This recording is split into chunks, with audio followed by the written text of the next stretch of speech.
The dry conditions in our region continue to have an impact in various ways. Burn bans and restrictions on woodland travel have impacted events, including the Food Forest Tour in Fredericton. So joining us now is Andrew Mathis, the host of the Food Forest Tour at the Garden. Good morning, Andrew.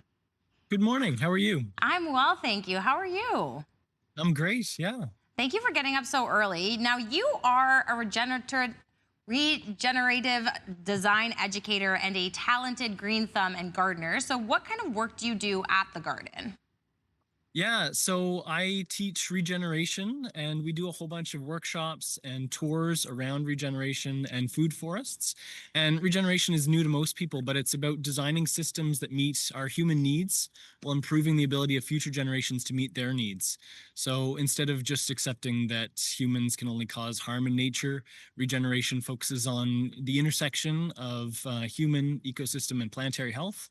So I teach ways that we can align with the rest of nature using permaculture principles that have been drawn from indigenous cultures around the world. And I practice these in community settings. And the Botanic Garden is one of these places where I am able to practice. What's one example of that? Yeah, so one example is like we are able to grow food that is native to this area, and these plants are really able to get along better in this climate. They've had thousands of years to have relationships with the different soil microbes and mammals here in this area. And we can use that to design systems that are able to produce a ton of food, not only for ourselves, but for wildlife as well. Amazing. And last year, you actually helped host the Food Forest Tour at the Fredericton Botanic Garden. So what can participants expect for this upcoming September's tour? Yeah, so food forests are still new to many people. So we try to show what a food forest is, how it mimics a natural forest structure with a canopy and understory and ground cover layers. And then we highlight specific plants and their uses to humans and their roles in the ecosystem. We talk about what makes food forests a low maintenance food growing option, tips for growing food forests, and we do this all while we're wandering through the beautiful garden. That's amazing. Now, this was actually supposed to happen this month, but has been pushed to September because the garden is presently closed, right? Yes, that's right. So the tours had to be postponed due to the heat and lack of rain that we've had recently.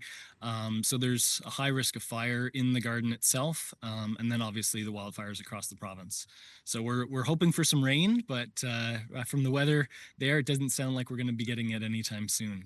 Yeah, no, exactly. Why is sustainability when it comes to food so important these days? Yeah, so much of our food is being grown in ways that pollute the water, degrade soil health, and contribute to climate change.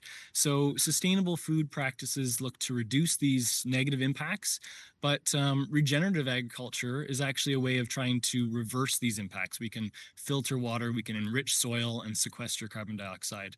So, regeneration makes it so that the food that we eat is actually part of the solution. Amazing. And so we only have about 30 seconds here, but what is one of the things that people in New Brunswick are able to grow that might surprise us? Yeah, so like we've got apples and plums and pears, but we also have peaches and apricots, cornelian cherries and elderberries, and even a couple of almond trees in this garden. Amazing. Well, thank you so much for taking the time to chat with us today. Now we've linked tickets to the tour on our website, and we wish you all the best going forward. Thank you.